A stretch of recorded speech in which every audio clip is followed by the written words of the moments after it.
وبركاته.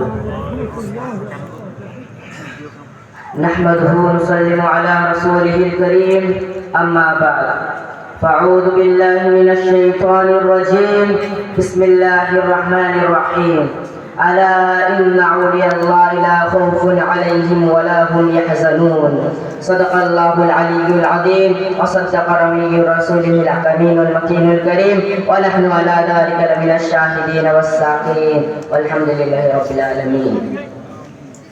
محترم سامعین اکرام، آئیے سب سے پہلے آقائے نامدار جناب احمد مصطفیٰ محمد مصطفیٰ صلی اللہ علیہ وسلم کے بارگاہ اقدس میں درود کی ڈالی محبت کی تھالی میں سجا کے پیش کرے اور یوں پڑھ بآواز بلند اللہم صلی علی سیدنا محمد وعلی آلہ وصحبہ اجمعین. اما بعد. محترم سامعین اکرام، میں نے ابھی جس آیت کریمہ کا تلاوت کرنے کی شرف حاصل کی ہے اس کی ترجمہ یہ ہے کہ اللہ کے ولیوں کا کوئی ڈر کوئی خوف، اللہ کے ولی کبھی غمگین نہیں ہوتے، اللہ کے ولیوں کا کوئی ڈر نہیں ہوتا، وہ لوگ کبھی غمگین نہیں ہوتے. تو اسی آیات کے مطابق میں آپ کے سامنے کچھ لفظ کشائی کروں گا تو سماعت کریں گے انشاءاللہ. ذرا بولے انشاءاللہ. انشاءاللہ. اور میں آج یہاں پہ کھڑا ہوں، میری کوئی وقت نہیں کہ میں آپ لوگوں کو کچھ نصیحت کر دوں. وہ میرے پیر و مرشد سید عبید الاسلام وہاں پہ بیٹھے ہیں، وہ جیسے میں تو ایک بانسری ہوں، وہ تو بجانے پھول دینے والا تو وہ ہے، وہ جیسے پھول لگائیں گے میری زبان سے وہی بات نکلے گی اور آپ کے دل میں اثر کر جائے گی. تو ایک بات کا واقعہ ہے کیا کہ غوث اعظم تقریر کر رہے ہیں مجمع میں، تو ایک بندہ غوث اعظم کو بالکل سمجھ نہیں پایا، غوث اعظم کو سمجھ نہیں پایا کیونکہ ولیوں کی ہر بات، نبیوں کی ہر بات ہر کسی کے سمجھ میں نہیں آتا، اور جو سمجھ نہ آئے وہ نبی کرتے تو معجزہ کہتے ہیں، ولی کرتے تو کرامت کہتے ہیں. تو ایک بات سے اس کو وہ بات سمجھ میں نہیں آیا تو غوث اعظم کی مجمع کو بیچ میں چھوڑ کے جانے لگا اور بڑبڑانے لگا کہ غوث اعظم جھوٹ بول رہے ہیں. تو گھر کی طرف جانے لگا تو ایک شخص نے بولا ارے تم تو گئے تھے غوث اعظم کے بارگاہ میں تقریر سننے، واپس کیوں جا رہے ہو؟ وہ کہتا ہے ارے اتنا بڑا جھوٹ بول رہا ہے عبد القادر، وہ سننے سے اچھا میں گھر چلا آیا، وہ سننے سے اچھا میں گھر چلا جاؤں.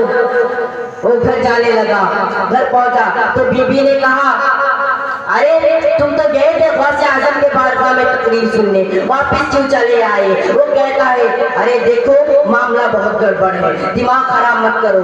ارے اتنا بڑا جھوٹ بول رہا ہے عبد القادر، وہ سننے سے اچھا کہ میں گھر چلا آیا، گھر چلا کے سو جاؤں. یہ میں مناسب سمجھا. ارے آج بھی یہ جاہل لوگ تو غوث اعظم کو سمجھ نہیں پاتے، وہ غوث اعظم کے اوپر جھوٹے ہونے کا الزام لگاتے ہیں. جو ولیوں کے مقام کو سمجھ نہیں پاتے ان کے اوپر جھوٹے ہونے کا الزام لگاتے ہیں.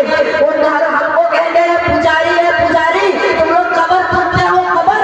ارے میں نے کہا ملا جی کان کھول کے سن لیجیے، پوجنا اور ہے چوٹنا اور ہے. ہم ولیوں کے بارگاہ میں آتے ہیں پوجا کرنے کے لیے نہیں، ہم ولیوں کے بارگاہ میں آتے ہیں فیض حاصل کرنے کے لیے، کچھ نصیحت حاصل کرنے کے لیے ہم ولیوں کے بارگاہ میں آتے ہیں. تو اللہم صلی اللہ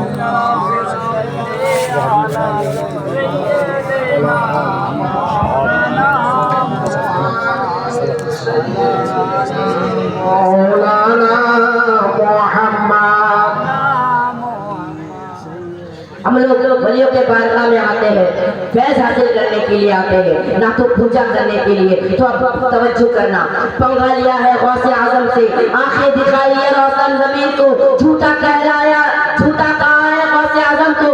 اب بی بی کہتی ہے آج کا دن بہت اچھا ہے، چلو کچھ اچھا پکایا جائے، کچھ اچھا کھایا جائے.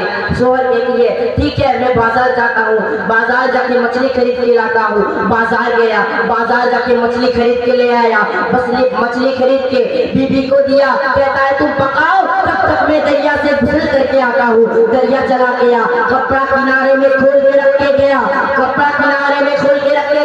اب پنگا لیا ہے غوث اعظم سے، آنکھیں دکھائی ہے روشن زمین کو،